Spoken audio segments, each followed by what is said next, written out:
Hello, ladies and gentlemen. It's Mike here at Gamefromscratch, and today we're going to talk about S&Box. Again, I actually talked about this one a couple days ago when it launched on Steam. What you see in front of you, this is S&Box, or I guess you could say this is half of S&Box. This is the game side of it. You can think of this like a UEFN or Roblox kind of environment. You come in, you play games. This is a spiritual successor to Gary's Mod. We also have a number of maps available as well. And then on the other side of S&Box is this side, which is what most of my channel will probably be interested in. This is the game engine aspect of S&Box. This is actually a very cool part and why I am personally interested in it, because this is a C# layer built over top of Valve's source engine, and upcoming you're going to be able to create games for free on Steam, still have to pay the Steam fee by the way, using this engine. It's actually a really cool engine and it is very fun to play with. So the problem that they have with S&Box is they are trying to cater to two different communities, and well, here, let's go to the store page and I'm going to show you something. Oh, great job, Steam. It's hilarious. They've been an online store for ages, but they've got probably one of the worst store experiences out there. Anyways, S&Box, up here. What you will notice right away is, 46% have positive reviews. For the most part, reviews on S&Box have been pretty negative. And I think there's a couple of reasons for this. First off, it has a server component, and of course, it had day one launch issues for sure. But definitely, some people are not happy with what they've got here. Now, some people, they wanted it to be Gary's Mod, and I get that completely. Now, the other part of it, I also fully understand. Let's go take a look at one of the coolest parts about S&Box, is they've got these assets available.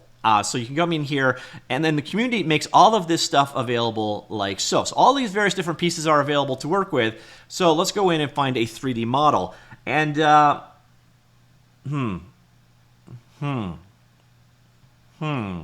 So they've done no curation here. So there's really cool stuff. You need a gun, you can get a gun and so on, but they need to have someone to come in and get the crap out of here too. So I can understand why people would see this and have first impression of, oh, this is junk. And then the same thing that they're saying when they come into the actual S&Box store, they're saying all of these things that they're seeing here, all the games that are initially showing up, they're calling this basically, well, AI slop. Now, I haven't gone through and played the games too much, and to be honest, I'm not really that interested on this side. I've never really played Roblox or UEFN. It's not my jam. I am more interested for sure on the game engine side of things, and I'm impressed with what I've seen from the game engine so far. But I've also run into some of these performance issues. I ran this on a beefy machine, a 4090 laptop, and I've had issues with it as well. So the reason why we're talking about it today is, well, they know. Facepunch Studios have been following along. So this is their homepage, sbox.games, if you want to learn more. And what you'll find is there is this post-release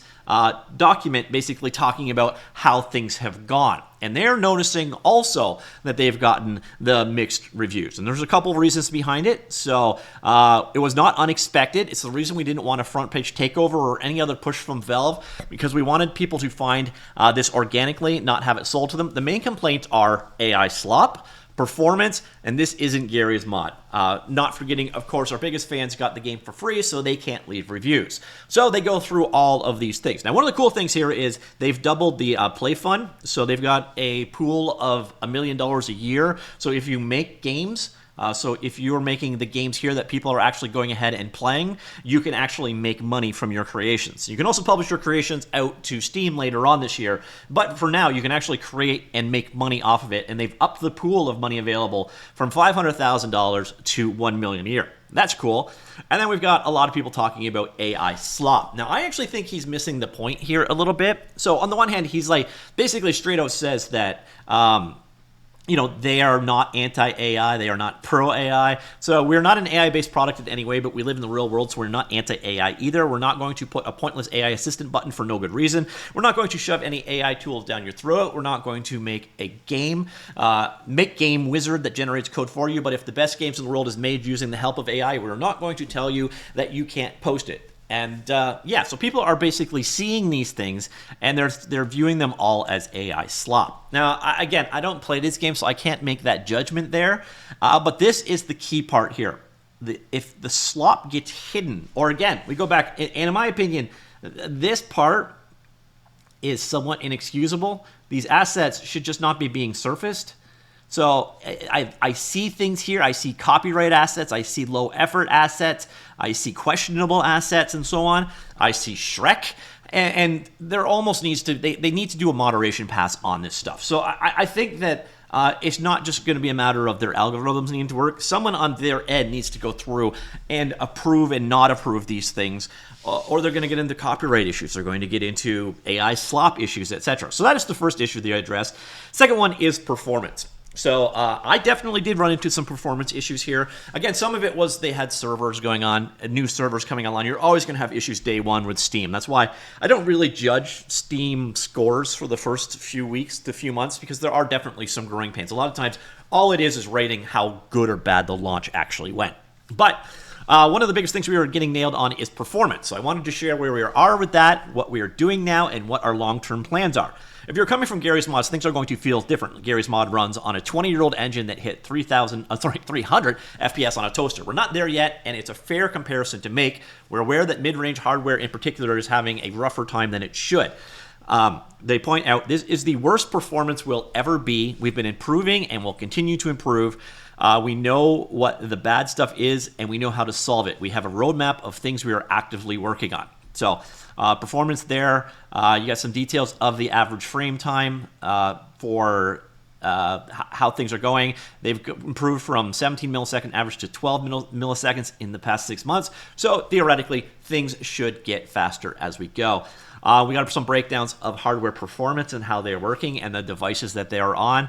So again, I am somewhere in the middle here, but 4090 mobile, this level of things. And you can see the average frame time. It's funny enough, it's not as much as I would expect. Like, it should be substantially faster than a 2060 and a 4090. So you can see here the kind of frame rates they are getting. So low to high performance hardware. A Ryzen 5 with an RTX 30 is getting 54 frames per second. Ryzen 7 with a 4070 is getting 108 frames per second, and a Ryzen 7 980 with an RTX 5080 is getting 125 frames per second.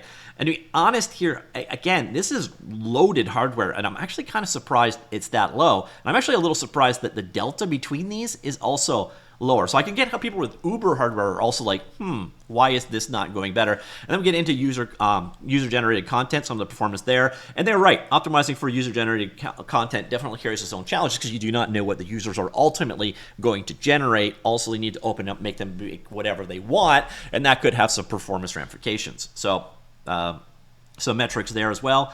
And then this one, this tells me, and let me know in the comments down below if you feel the same, but I feel like this entire paragraph is just throwing shade on Unreal Engine.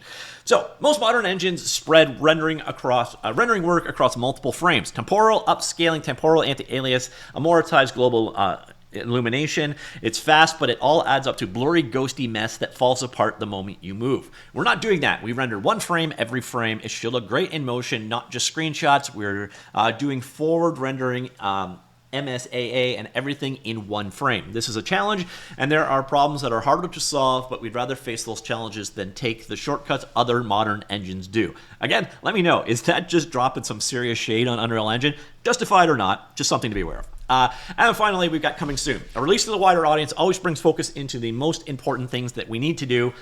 We have development challenges ahead of us, but this is what we are here for. This is what we love. We love it when things break because then we get to fix them. We want the opportunity to show everyone that what we can do, and we want that fight. So that is it, ladies and gentlemen. There's definitely some problems in the sandbox. They are aware of them. They are working on them. And I asked the question to you. Did you pick up Sandbox? Did you check it out? And what did you think? I definitely noticed some negative comments about the performance and their experience is in my original video. I'm curious, what do you think about it? I'm kind of in a weird situation again because I care about the game engine side of things, and the game engine performs just fine in my opinion, and it's fun to work with, and I actually like what I've seen of it so far, other than of course that lack of moderation or content filtering.